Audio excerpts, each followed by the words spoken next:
मित्रांनो, आज आपण या व्हिडिओमध्ये टाटा एस गोल्ड पेट्रोलमध्ये बघणार आहे। दोन गाड्या बघणार आपण पेट्रोलमध्ये, एक 23 एक 24। ही आपल्या समोर आहे। ही 2024 ची एप्रिल महिन्यातली गाडी, एक वर्ष पण झालेलं नाही आहे। गाडीची रनिंग आहे फक्त मात्र 5000, फक्त जेन्युइन रनिंग 5000 फक्त।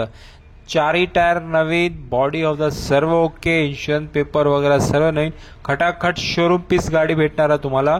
2024 ची फक्त 11 महिने जुनी गाडी आहे, 5000 फक्त रनिंग आहे। गाडी आपल्या शोरूमला एचएल मोटर्स पुणे लोणीकन येथे आपलं शोरूम आहे, तिथे गाडी तुम्हाला बघायला भेटेल। ही गाडीचा आपण ऑफर प्राइस 4 लाख रुपये ठेवलेला आहे 2024। पुढची गाडी 2023 ची, ही डब्बा गाडी असणार आहे। ही गाडी पण चांगली आहे, व्यवस्थित आहे। 2 वर्ष यातला या महिन्यात मार्चला 2 वर्ष होणार आहे। 2023 ची पॅक बॉडी पेट्रोलमध्ये गाडी असणार आहे, डब्बा गाडी असणार आहे। गाडी फुल कंडिशनला, ही पण मात्र 30,000 रनिंग झालेली आहे। पॅक बॉडी आपल्या शोरूमला एचएल मोटर्स लोणीगंज पुणे येथे उपलब्ध असणार आहे। ही गाडीची आपण ऑफर प्राइस 3,60,000 ठेवलेली आहे, 3,60,000। 23 ची 24 ची आपण 4 लाख रुपये ठेवलेली आहे। दोन्ही गाड्यांना आपण निगोशिएशन करू, व्यवहार अजून थोडंफार कमी जास्त करू। 40 ते 50,000 फक्त डाऊन पेमेंट लागणार, बाकी आपण ऑल ओव्हर महाराष्ट्र लोनची सुविधा उपलब्ध करून देतो आहे।